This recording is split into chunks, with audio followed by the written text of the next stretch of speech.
وہاں حضرت صلی اللہ علیہ وسلم نے عورتوں سے عہد بیعت لیا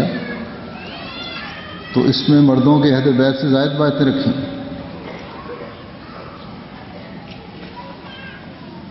جن کا قرآن کریم میں ذکر ملتا ہے،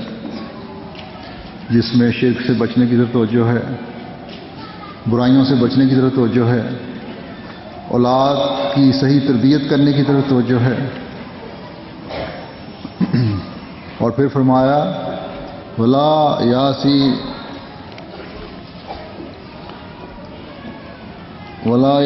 کا فی معروف، کہ نیک باتوں میں تیری نافرمانی نہیں کریں گے۔ تو اللہ تعالیٰ کوئی زبردستی نہیں کر رہا کہ زبردستی یہ ہے لو ہر ایک سے۔ ہاں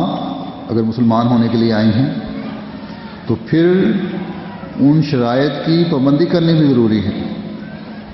جو اسلام میں شامل ہونے کے لیے ضروری ہے۔